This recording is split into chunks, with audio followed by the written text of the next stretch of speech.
Meus irmãos, os primeiros capítulos da protossíntese cósmica, eles são, como vocês perceberam, e eu já falei, inclusive, um pouco abstratos, né? São questões um pouco abstratas. Sempre peço desculpa por isso. Falei que a gente iria chegar no capítulo número 5, que são questões mais históricas, mais antropológicas. Mas quando a gente está falando de Deus, né? Quando a gente está falando de ser espiritual, essas coisas, eu acho que vale a pena a gente fazer um parênteses, né? Que a gente possa se demorar um pouquinho mais e falarmos de realização espiritual, né? Todos nós, todos seres espirituais, indistintamente, estão aqui na Terra com a finalidade de evolução. Todos nós estamos evoluindo em todas as religiões, em todos os países, em todos os lugares do planeta. Todos nós estamos aqui para evoluir. A diferença é que uns sabem o que estão fazendo, outros não. Outros são seres inconscientes, vivem, né, os processos brutais, da brutalidade da matéria, né? Nem sabem porque estão vivos, nem sabem o que estão buscando, etc. e tal. Mas quando o ser espiritual ele já está mais consciente, ele já tem pelo menos uma noção básica de que ele é um ser espiritual, de que ele é uma consciência, então ele começa a querer melhorar, querer fazer caridade, ajudar as pessoas, ainda que conserve, né, os seus defeitos, as suas mazelas, que são oriundas da condição do espírito na matéria. Porque, veja, a imperfeição, ela é uma condição do espírito na matéria. Implica dizer que vocês já são seres iluminados. Aí você fala, mas Tiago, como que eu posso ser um ser iluminado? Como que eu posso já ser, né, já ter essa iluminação de que fala, se eu sinto tantas coisas ruins, se eu erro, se eu passo por tantas dificuldades, etc. Então, veja, quando eu falo que você já é um ser iluminado, eu estou falando não de você coberto pelos véus de Maia, pelos véus da ilusão. Eu estou falando de nós em essência, o ser espiritual em seu estado puro, né? Porque quando nós viemos para cá, para este outro lado da casa do Pai, né, aqui onde há a matéria, etc. e tal, né, nós insubmissos às leis de Deus, quando nós viemos para cá, nós viemos apegados, né, à nossa mente. E nós entramos no mérito do que é a nossa mente, né? A mente, ela é uma interface, né, para essa estrutura de realidade essencialmente dualista e paradoxal. E quanto mais nós somos apegados à nossa mente, que é o conjunto dos nossos pensamentos, mais nós estamos egocêntricos, né? Mais nós estamos em estado de ignorância espiritual. Significa que, na medida em que nós vamos nos libertando do egocentrismo, nós estamos caminhando em direção ao processo de despertar espiritual, então, de iluminação da forma clássica, como nós falamos. Todos os seres espirituais, em diferentes épocas, em diferentes lugares do planeta, então, todos os seres espirituais sempre estiveram nessa estrada, nessa jornada de evolução em busca da iluminação espiritual. Entre os budistas se chama atingir o Budado, né? Tornar-se um Buda. Entre os cristãos, atingir a santidade, né? Despertar a santidade. Os nossos irmãos evangélicos usam muito esse termo, os irmãos católicos, por exemplo, né? Ou despertar o Cristo dentro de você, ou entre outros orientais, os hindus, despertar o Samadhi, né? O Satori e etc e tal. Ou seja, não importa o nome que você dê, a coisa é a mesma, tá? Então, o que é esta coisa, em essência, independente do nome que a gente venha a dar? Para que nós nascemos? Qual é a finalidade da vida humana, né? Aparentemente, a resposta que se empresta a essa questão que em filosofia ela é considerada existencialista, ela é subjetiva, cada um poderia dar um tipo de resposta, né? Talvez você, espírita, dê uma resposta diferente de um católico, e, enfim, cada pessoa de acordo com a sua religião, cada pessoa de acordo com a sua vivência. Para que nós nascemos, né? Uns vão dizer, eu nasci para casar, eu nasci para ter filho, eu nasci para ter esse ou aquele emprego, para dirigir esse ou aquele ônibus, né? Enfim, cada um responderia de acordo com a sua visão de mundo. E aí, então, a gente falaria, é subjetivo, é relativo, cada um responde do jeito que quer. Mas há um elemento objetivo, é o fato de que nós somos seres em evolução. Independente de você ser homem ou mulher, independente do que quer que aconteça, você hoje sabe muito mais coisas do que quando, por exemplo, você tinha 5 anos de idade. Então, eu posso afirmar de forma objetiva que você evoluiu. Isso é um fato, tá? Isso é objetivo. Mesmo que a gente cometa alguns erros, o fato é que nós evoluímos. E o ser humano, ele evolui naquilo que ele tem específico, que é a capacidade de compreensão, tá? Então, veja, você não vai se realizar se eu pegar você e plantar você num vaso, porque você não é uma planta. Plantas se realizam através da fotossíntese.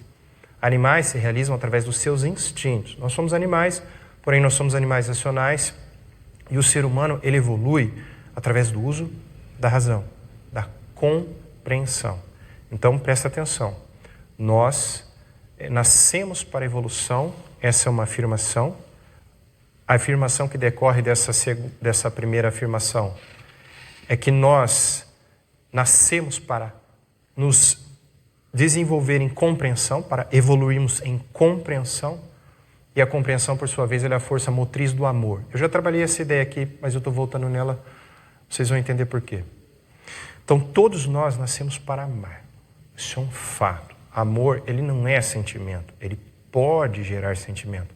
Talvez você entenda que amor seja sentimento, porque quando você é pequeno, você sente borboletas na barriga, você liga o rádio, está falando de sentimento, você liga a novela, você tem toda uma imposição cultural te vendendo a ilusão de que amor é sentimento, mas eu afirmo que amor não é sentimento.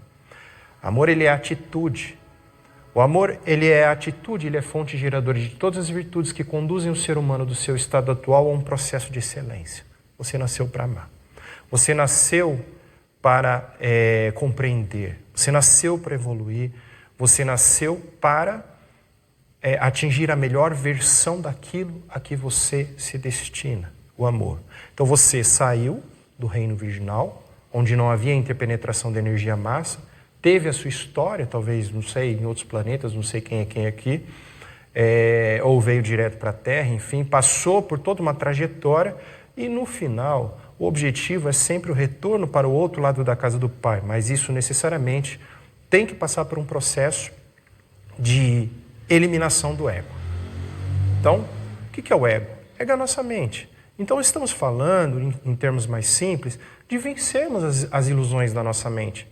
Mas nós, para isso, precisamos entender o que é a nossa mente. Se nós vamos jogar o jogo nesse campo, nesse gramado, eu preciso saber quais são as regras do jogo. Por isso que eu falei muito das funções mentais, por exemplo, né? Muitas vezes nós nos identificamos em demasia com algumas ideias que não nos definem. Vou citar exemplos mais simples.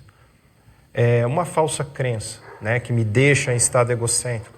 A crença da posse. Quem aqui tem carro? Erga a mão quem tem carro. O carro é seu?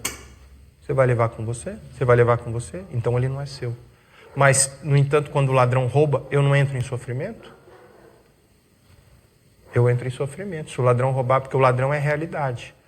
Então, eu formo uma crença, uma ideia de que eu sou possuidor de coisas. Toda sociedade, ela é construída, por exemplo, com essa ideia de posse, né? Tudo bem, isso é necessário, propriedade, eu não vou entrar no mérito disso. Para este momento, para esse estágio, né, evolutivo do planeta, neste momento, isso é necessário. Mas, de fato, nós não possuímos coisas. Então, a falsa crença de que eu sou possuidor de coisas faz de mim uma pessoa, naquele momento, de acordo com essa ideia, egocêntrico. Por exemplo, a falsa concepção de que eu preciso ser aceito para ser feliz, de que eu preciso ser amado, de que eu preciso receber validação. Essa é uma falsa crença. No entanto, no nosso cotidiano, como que nós fazemos? Ah, fulano não lê os meus pensamentos, fulano não gosta de mim, etc e tal. Então eu estou buscando validação de pessoas, validação de pai, de mãe. Quantos de nós já perdeu um tempo na vida porque queria agradar os pais? Quantos de nós queria agradar uma pessoa que a gente amava, queria agradar um chefe, etc e tal, queria agradar um terceiro, enfim, sendo que o único ser que nós devemos, quando nós estamos despertando espiritualmente, nós entendemos isso. Qual o único ser que nós devemos agradar? Deus. Deus. Porque Ele é o todo amor, Ele é o nosso eixo ético, né? Então, se eu quiser agradar a Deus, então eu sempre vou estar na lei, entende? Agora, se eu quiser agradar uma pessoa que está em estado egocêntrico, o problema vai ser muito pior. Se eu quiser agradar a sombra que um pai, uma mãe pode estar projetando na minha mente, por exemplo, eu posso passar anos em sofrimento e não perceber isso. Isso é estado egocêntrico. Isso me prende à matéria. Outro exemplo de egocentrismo, a falsa crença de que pessoas me devem alguma coisa. E todo pensamento ou sentimento credor, ele é egocêntrico. Do que eu estou falando? Mágoa. Ofendibilidade. Tá? Então, por exemplo, quando a gente está falando de mágoa, mágoa é uma coisa muito recorrente aqui, né? Entre nós, seres humanos. Todos nós nos magoamos. Ah, fulano falou alto comigo. Qual é a implicação lógica disso? Fulano me deve desculpa. Fulano me deve respeito. Isso é uma valorização do eu. Este eu não existe. Ele não é... O ser espiritual aqui na matéria, ele tem uma ilusão de que ele é um ser único. Vou voltar um pouquinho atrás. Você é uma consciência. Pois não? Certo. Partindo do princípio que se eu tomo a minha consciência que realmente eu não tenho posse das coisas e existem esses sentimentos, os outros estão próximos a mim. Partindo do ponto que, digamos, eu sou pai, tenho uma criança que eu preciso educar e ensiná-la a entender isso. Certo? Em algum momento essa criança vai gritar comigo, natural, toda criança grita com os pais, certo? Eu tenho que conseguir corrigir e ensinar ela que isso não é o comportamento adequado, não é a forma de pensar adequada. Positivo. Certo? Lembrando que ela é uma criança, nesse momento ela pode ser até um ser espiritual mais elevado que eu, mas nesse momento ela está coberta pelos véus, ela precisa dessa orientação para que ela consiga, de repente, até despertar nela o ser espiritual que ela é. Sim. Eu, como pai, não vou guardar mágoa, certo? Porque eu sei que ela fez aquilo porque ela está inconsciente, ela não sabe ainda como fazer. Certo? Nesse sentido, como que eu posso estar atuando, seguindo realmente o despertar em mim desse ser espiritual mais evoluído, entendendo, conseguir lidar com isso. Vamos ver se eu entendi a sua pergunta. Se eu não entendi, você me perdoe. Vamos lá. Você lembra quando... Você lembra, né? A gente estava lá, né? Você lembra quando... Pelo menos eu falo dos filmes, né? Quando Jesus ele começou a chicotear as pessoas lá, os vendilhões do templo, aquela passagem do vendilhão do templo, tudo bem. Jesus ele atribuiu ordem, aquilo ali foi disciplina, aquilo ali foi extremamente necessário porque os vendilhões estavam ferindo princípios, né, de forma muito grave.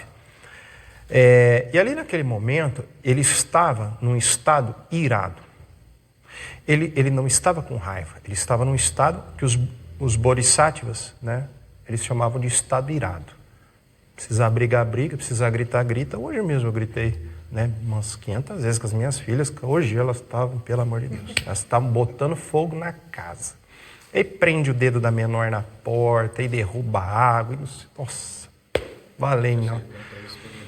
Então, assim, eu entendo o grau de consciência delas, eu entendo o meu papel, eu entendo que a minha postura exerce uma função nisso. Então, eu preciso representar isso. Então, assim, existe uma diferença entre estado irado e você sentir raiva. Existe uma diferença entre, por exemplo, você sai daqui e você continua com o seu carro e seu carro. A gente fala português. Eu fiz uma provocação filosófica. Você tranca o seu carro, por favor, tranca a sua casa, porque senão o ladrão, né? Isso não vai facilitar. Mas, caso o ladrão roube, que você não se demore muito em apego. Então, a gente precisa fazer o que a gente precisa fazer e esperar que o processo evolutivo das pessoas... nós somos pastores, nós pastoreamos as pessoas, né? Mas as pessoas não devem os seus processos evolutivos a nós. O evangélico ele tem uma forma de pensar que eu acho bastante interessante. Quem faz a obra é o Espírito Santo na pessoa. Porque as pessoas, essencialmente, originalmente, não nos devem nada. Então você continue dando bronca nos seus filhos, eu continuo dando bronca nos meus, e esperamos que isso dê algo bom. Eu entendi a sua... Sim, você respondeu. Agora só falar o que é a resposta. Tenho muito medo de não entender a sua... Eu gosto de falar o que eu entendi para saber se está claro, certo vamos o entendimento, confirmando o entendimento. Ok. A questão está justamente nessa questão da ira e da raiva. Sentir ira e raiva são coisas diferentes. Assim. Uma é uma representação. No meu ponto de vista é o quê? Eu não aceito, por exemplo, que o meu filho de 8 anos de idade grite com a mãe, ou com o pai, com o avô, Perfeito. ou com uma pessoa mais velha. Porque você é superior na hierarquia. Simples. Desrespeito ao mais velho. Claro. Certo?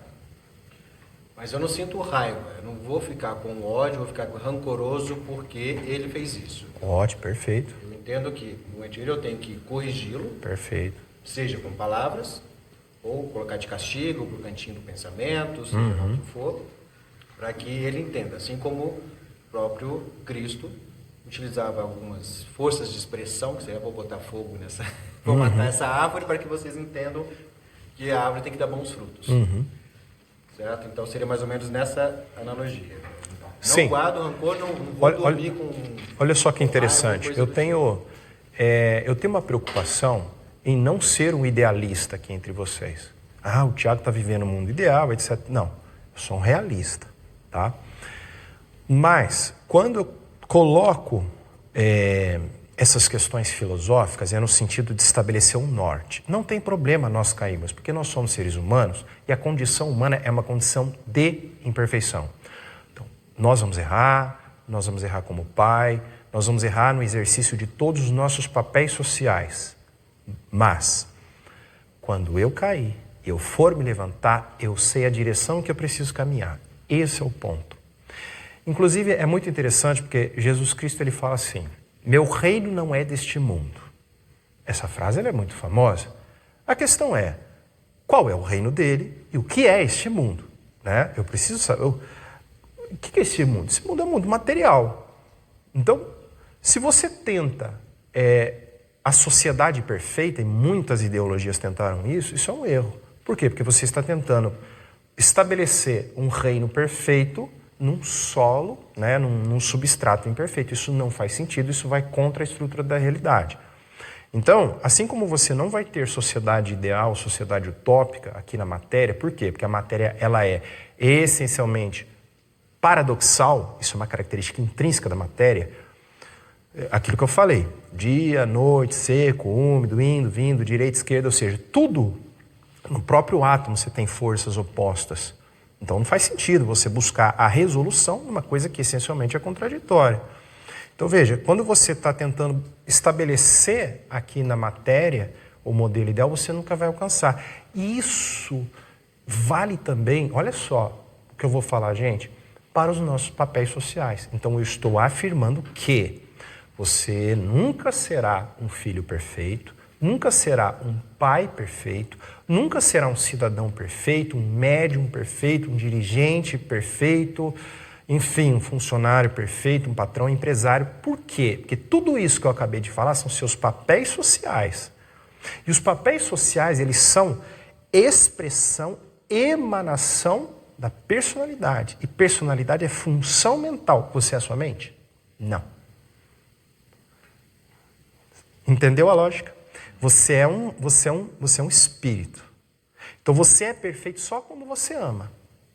Então você é perfeito quando você está dando uma cesta básica, quando você está compreendendo, quando você está perdoando, quando você está ensinando uma criança a ler e escrever, quando você parou na rua para ajudar alguém a empurrar um carro, quando você está escutando com acolhimento, você é perfeito.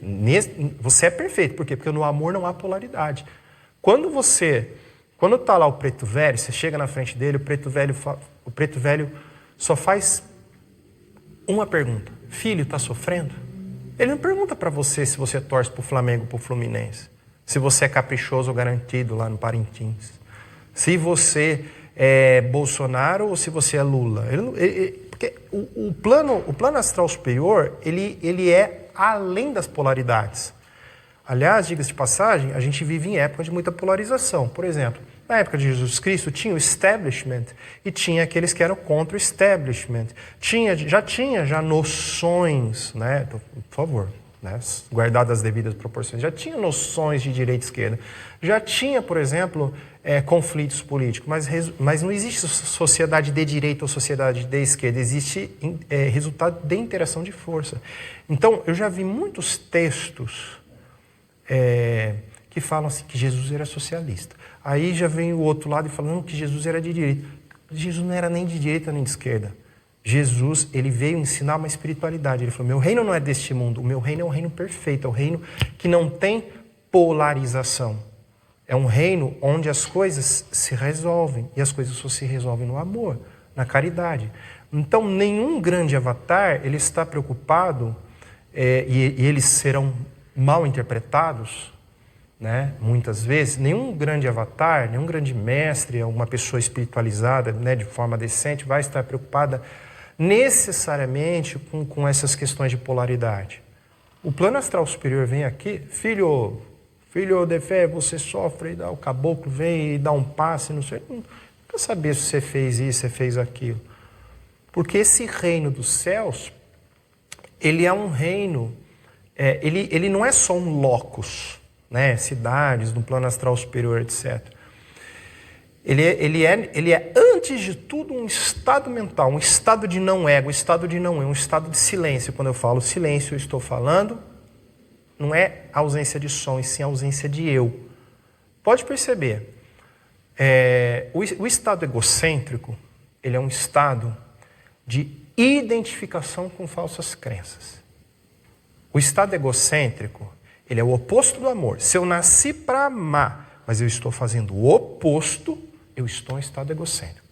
Então, vocês precisam compreender esses dois polos. Eu nasci para amar, eu nasci para evoluir, eu nasci para me desenvolver em compreensão e transformar tudo isso no aspecto dinâmico da caridade, mas o apego a falsas crenças, ele me deixa em estado egocêntrico. Por exemplo, o que eu estava falando, a falsa crença de que as pessoas me devem alguma coisa, que é o quê? A ofendibilidade. A falsa crença, por exemplo, de que eu consigo mudar o meu passado. Aí eu sinto culpa, eu fico assim, eu deveria ter falado não sei o que para o meu chefe, eu deveria ter ficado na minha cidade, não deveria ter vindo para São Paulo, eu deveria ter feito faculdade. Então você fica tentando mudar o passado, você fica idealizando, você fica gerando modelos ideais. E quanto mais você gera modelos ideais, mais você se frustra. Aí vem a ansiedade te conduz à depressão, todas essas coisas. Por exemplo. Então estado egocêntrico, por exemplo, de que eu preciso de conforto e segurança para ser feliz. Eu vou mexer agora aqui na palestra, presta atenção no que eu vou fazer. Eu vou abrir aqui para vocês um herói. O que é um herói? Herói é um mistério, né? A razão das coisas, a explicação das coisas.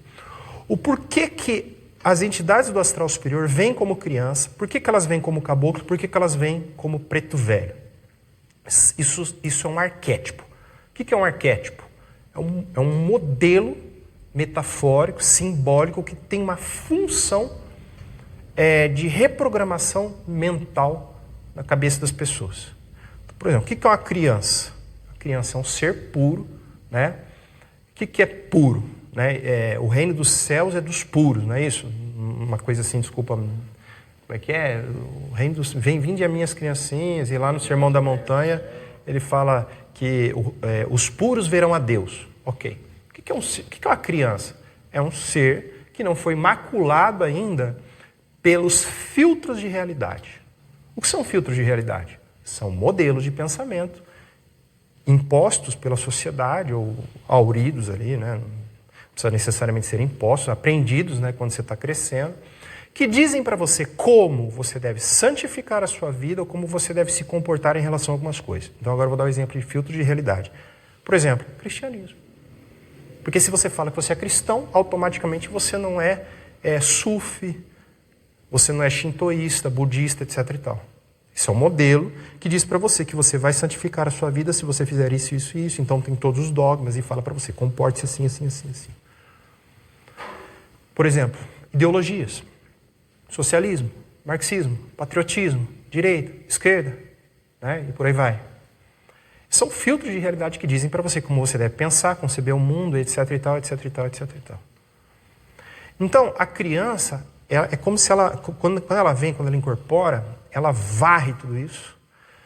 E aí ela brinca, ô tio, tudo bem, aquela coisa. Nossa, seu Dom já está encostando aqui, pelo amor de Deus. Pode falar de criança, seu Dom já. E aí, você começa a sentir o que é alegria. Fica mais fácil você perdoar. Você sente amor. E aí você começa a ver Deus nas pessoas.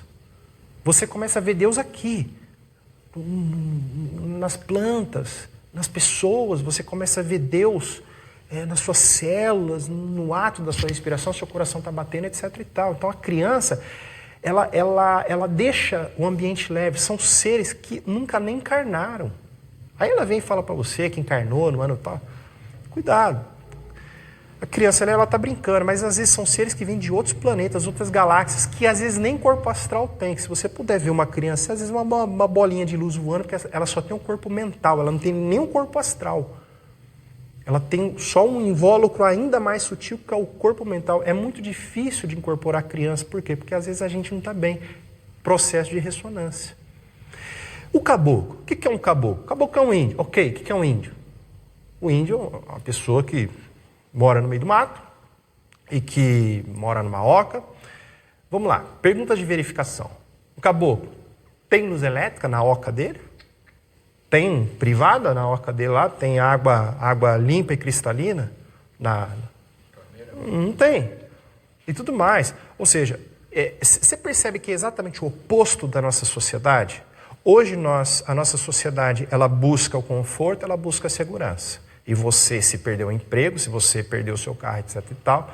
Aliás, o meu carro foi para a retífica, ela entrou no carro, cadê seu outro carro? Eu vim com o outro, porque o meu está na retífica. Ela falou, meu Deus, eu falei, não, calma, pode parar. Não fique mais triste do que o dono do carro. Se eu não estou preocupado, se você tem carro, uma hora vai quebrar, não vai? Sai daqui, o carro queria quebrar. Outro dia, o outro carro, porque eles ficam se revezando no mecânico, acabou o freio e a gente voltou em primeira marcha. Não falei nada para ninguém. A gente voltou em primeira marcha e às vezes dando ré para frear. Olha, foi uma aventura. Ele confundiu o motor. Então, gente, é bom se você tiver um carro. É bom se você tiver dinheiro. Por favor, trabalhe, porque dinheiro, a princípio, né, de forma geral, não confunda os termos, ele é liberdade. De forma geral, é liberdade. Qual é a condição natural do homem? A pobreza. Se você não trabalhar, você é naturalmente pobre. O homem das cavernas. Se você quer conhecer o homem das cavernas, simples. A cada 2 faróis, pelo menos em Campinas, tem um homem das cavernas vindo pedir dinheiro. Aquele é o estado natural de um homem que não trabalha, de um homem que está excluído do processo simples de troca. Então, ganhe seu dinheiro, etc. e tal. Apenas não se apegue. É aquela coisa assim. Eva, ali está a maçã. Não a deseje. Tudo bem. Desejou? Tudo bem, mas não a toque. Ok, Eva, você tocou? Não a coma. comeu, por favor, não ofereça. Bom, ofereceu aí agora, não tem mais jeito. Então, assim, o dinheiro é bom, mas não se apegue. Se você perder o dinheiro, não tem problema, né? Nós não precisamos de segurança e nós não precisamos de conforto para sermos felizes. Caso tenhamos, está tudo bem, está tudo certo. Mas se perder, não sofra, né? E preto velho, o que o preto velho faz? A morte, né? Preto velho, ele está no final de tudo, ele vem ensinar o que é a paciência, a humildade e a sabedoria. O que é sabedoria? O conhecimento temperado pela ética. O que é a paciência, né? A arte de saber sofrer. Amar mesmo não gostando. Pati, no latim, significa sofrimento. Eu sei sofrer. Quando eu estou no trânsito, eu fico comendo bombril, dizendo assim, meu Deus, eu preciso chegar rápido com meus passageiros, porque eu tenho horário, fico lá comendo bombril. Quando eu estou na fila do banco, eu fico assim, nossa, 3:10, preciso fazer um depósito, fazer não sei o que, chegar em casa ainda, cozinhar para os filhos. Então, assim, amar mesmo não gostando, isso somente os sábios fazem. E a humildade, ela se nós temos, entre aspas, o pecado original, que é o orgulho, né, que nos trouxe para cá, que faz com que nós nos descolemos da realidade, né, com que a gente, eu não aceito. Eu não aceito a minha vida, eu não aceito o meu passado, eu não aceito que o meu chefe, eu não aceito que a minha mulher tenha me traído, eu não aceito que meu filho não fale comigo, eu não aceito. Ah, sério mesmo? Quem é você para não aceitar? A bala que matou John Lennon? Não é porque... Você percebe como, no fundo, eu estou tentando valorizar a existência do meu eu? Então sou eu que coloquei os planetinhas e as galáxias no lugar? Sou eu que faz o coração bater? Sou eu que causa a replicação do RNA de 3,7 trilhões de células aqui o tempo todo? É isso? Sou eu, então? Então, o universo está perguntando a minha opinião. Tiago, você concorda? Você concorda? Olha, eu não concordo, eu não aceito que fulano tenha feito isso, ou que a economia do meu país seja assim, eu não aceito isso, eu não aceito aquilo, então veja. Sério mesmo?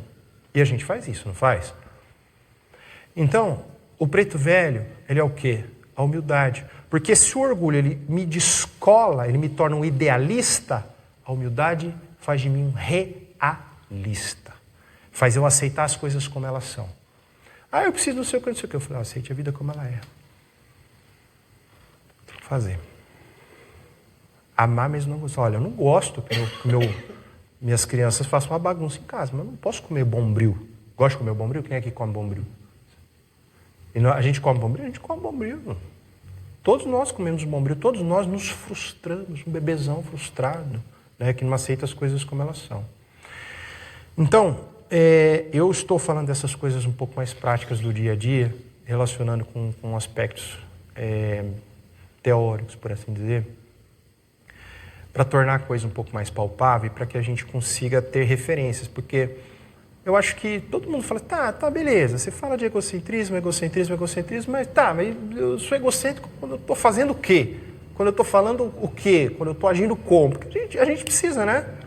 Que alguém fale assim, não, Tiago, a sua roupa está amassada, você está comendo de boca aberta, né? Você está botando o cotovelo na mesa, né? É legal quando alguém vem dar um toque assim para você, que aí você, opa, peraí, não vou mais fazer isso. Porque aí a gente começa a dar referência, porque senão fica tudo muito aquela coisa. Vamos amar, meus irmãos. Tá, legal, vamos. Como é que é? O que é amor? É de plantar? É de passar no cabelo? É de... Eu como? O que é esse negócio de amor? Tá, então vamos lá. Amor é isso. Amor não é aquilo, etc e tal. É por isso que a gente tem essas conversas, tá? Faltou falar alguma coisa? E o que você faz quando, infelizmente ou felizmente, existe na sua vida, não é ninguém, né, nenhum membro da tua família, e você não consegue perdoar e aquela pessoa te incomoda, e você não consegue perdoar, você quer, mas... Vamos lá. Eu vou tentar agora, 8h15, eu vou tentar responder isso da forma mais expressa possível e se eu não conseguir, a gente continua num outro momento, porque essa é uma pergunta muito boa. Pregaram Jesus na cruz, não pregaram? Doeu? Ele deve ter gritado absurdamente, né? Não deve ter sido fácil, deve ter doído muito. Ele perdoou? Sim ou não? Sim ou não? Perdoou? Jesus perdoou? Você, Jesus perdoou? Você, Jesus perdoou? Você, Jesus perdoou? Então eu discordo de todos vocês. E eu vou. No final, pede o perdão. Fala pro Pai, perdão. Eu provo para vocês aqui agora, por A mais B, que ele nunca perdoou. Mesmo estando escrito. Por quê? Porque ele nunca se ofendeu. Mas Tiago está escrito. Sim, ele concedeu o perdão. Por ele não, para alforriar a consciência das pessoas. Vocês já pararam para pensar nisso? Que se ele falasse, eu vou te perdoar, ele estaria valorizando o eu dele. E ele é o todo amor, ele é 100% self. Ele não é ego, ele é self. Ele não é mente, ele é consciência. Concorda que ele não perdoou? Porque ele era o cordeiro, e um cordeiro é manso. O cordeiro, ele é símbolo da ausência de ofendibilidade. A mansidão é uma virtude. É uma virtude. O que é mansidão? A ausência de ofendibilidade.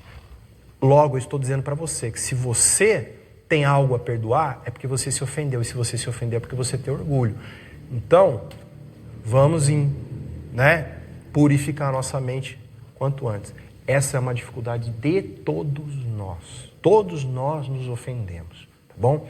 Porque, como eu disse para vocês, a condição humana é uma condição de imperfeição do espírito na matéria. Então, meus irmãos, tais são as palavras. Quer perguntar mais alguma coisa? Eu respondi. Está satisfeita? Não, depois a gente desdobra mais isso, tá bom?